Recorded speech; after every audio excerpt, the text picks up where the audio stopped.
So that judgment, it was predicated on anger.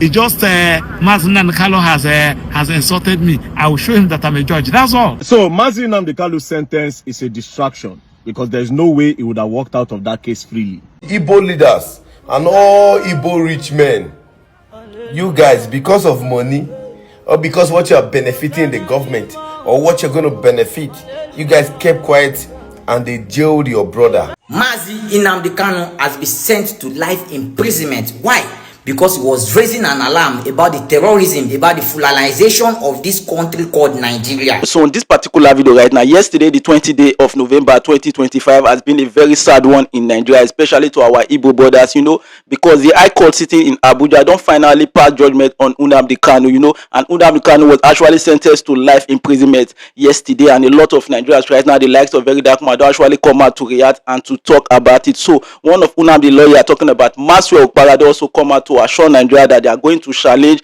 they are going to file appeal against that judgment coming from Judge Omotosho. He said that judgment is based on anger. You know, on that very day yesterday, Nnamdi Kanu was sent out of the court before that judgment was passed. There was a viral video where Nnamdi Kanu was actually insulting the judge. So that judgment, according to the lawyer, said that judgment was based on anger. So they are going to file a petition to challenge the judgment from Omotosho. So right now I'll be showing you guys series of videos of how Nigerians are actually coming out right now to talk about it, and Maxwell, the lawyer of Nnamdi Kanu, will also come out to assure Nigeria that they are not going to accept that judgment. In fact, they are going to file take an appeal against the judgment. So guys, here is the video. I want you guys to take your time, watch this video to the end. Guys, what do you have to say about this? Drop your comment at the comment section and don't forget to subscribe. Everybody calm down. We are filing our notice appeal tomorrow, and be rest assured the judgment is going to be set aside, because this is not judgment at all.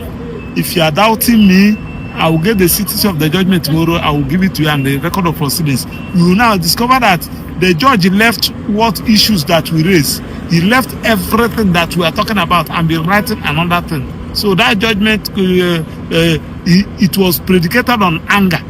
It just Nnamdi Kanu has insulted me. I will show him that I'm a judge. That's all. That's all.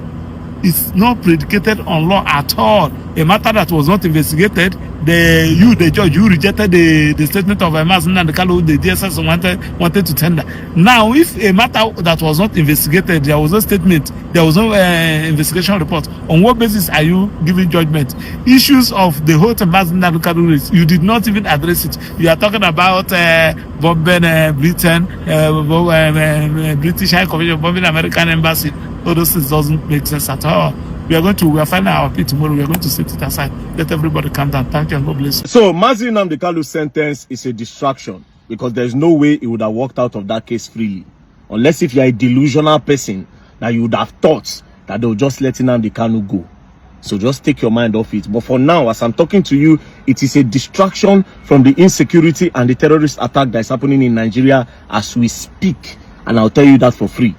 What's this sentence? Usually they're supposed to adjourn it. I don't know why they decide to do that today. Now, what it's going to do is going to create further division.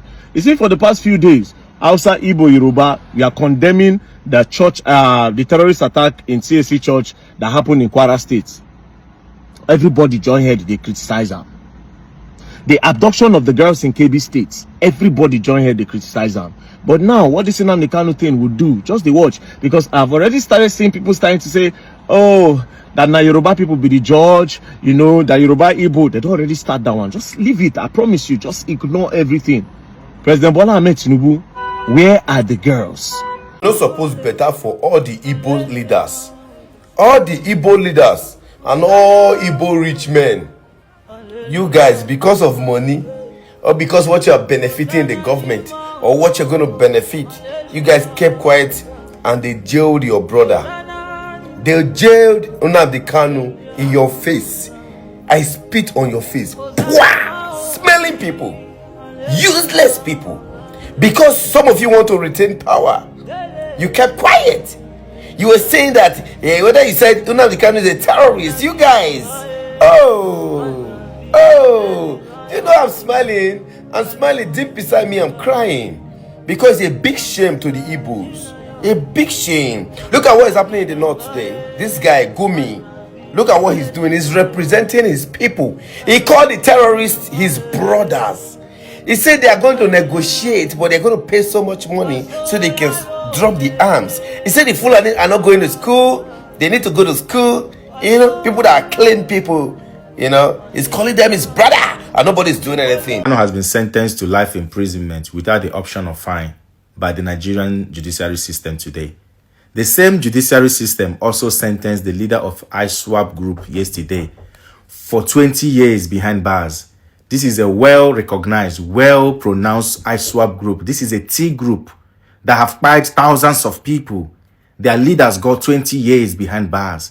But this man, Nnamdi Kanu, who have an opinion, got how many years? He got a life imprisonment without the option of fine. Okay. You people say justice has prevailed, right? You people say that is a fair justice. You people say that is okay. If that is a fair justice, if that is what the judiciary system say, if that is what the law says, so be it. Who are we to question the law? We cannot question the law because we don't have what it takes to question the law. The law is there to checkmate everybody. The law is there to guide and to protect, right? And people like Sheikh Gumi are still walking free, right? Okay, that is the law. Justice has prevailed. All eyes on you people. MAZI Nnamdi Kanu has been sent to life imprisonment. Why? Because he was raising an alarm about the terrorism, about the Fulanization of this country called Nigeria. Yes, he told us about the country that Fulani are planning to take over, Islam are planning to take over, and it is happening exactly how he said it. And that is why you hate him. A truth needs to be said. This is not one Nigeria. No, this can never be one Nigeria, because how can you pardon terrorists? No, how can the government of Borno State spend billions of naira to reintegrate terrorists, bandits, we don't find person, and you handle Nnamdi Kanu like that? Nnamdi Kanu, when you picked him up, you did not see ordinary pistol, you did not see anything that can cause harm on his body except for microphone and his boxer. Whereas bandits get confidence, come on for bush, come inside town with ammunition, with soldier uniform, some they wear police uniform, with confidence to come and do peace deal. And after the so-called peace deal, they will go peacefully back into their forest and continue to operate and ask Nigerians to pay millions for ransom. He did not declare they wanted. No, they are so confident enough that they walk in peace. While they are terrorizing, don't have peace and freedom in the country. Now, let me tell you people, if you don't know, this is one Nigeria that they call for us. This is the one Nigeria they have been preaching to us. This is the one Nigeria they have been telling us about. But during the Nnamdi Kanu case, he showed to us. Now we cannot see. You don't need anybody to tell you again that this is not one Nigeria. This they are running can never be one Nigeria. No, this is a pure injustice. I just hope the government knows what they are doing. The conviction of Nnamdi Kanu, this is how they hear sentence to death, this and that. I just hope this sentencing, I just hope they know what they are doing. We are in the midst of a lot right now. Nigeria is bleeding. Nigeria is going through what we don't even know how coming out of this thing will look like, because the future of where this whole insecurity thing is leading us to, we don't even know. And now then they sentence this guy man, where they know how large in followership they. I just hope, because this judgment is not from the court, we know Tinubu is already aware. This is where they passed today, Tinubu don't hear. He's aware. I just hope Tinubu knows what he's doing with this judgment. I feel like if Nnamdi Kanu apologizes to the federal government, they'll forgive him. Because from his demeanor throughout his trial, it just showed that if he's ever released, he'll go back to doing the same things that he was doing before he was arrested in the first place. And the Nigerian government can never allow that, because he was allegedly inspiring separation of Nigeria. That is something that the government can never allow. So I genuinely feel like if Nnamdi Kanu comes out and apologizes to the government, denounces Biafra, and promise that he's not going to continue doing all those things that he was doing, like show genuine remorse, saying don't stop all those in old ways, I feel like they will forgive him and reverse his life sentence. Because life sentence no be small thing. The rest of your life in jail, bro. Nnamdi Kanu, I genuinely think that you should consider apologizing to the government and Nigeria at large. Nnamdi Kanu sentenced to life imprisonment. Now wow, this Nigeria now is becoming scary. Nigeria is scary. The bad thing be saying, if you stay in Nigeria, Huh? If you stay in Nigeria, no matter how you pray, Nigeria will happen to you.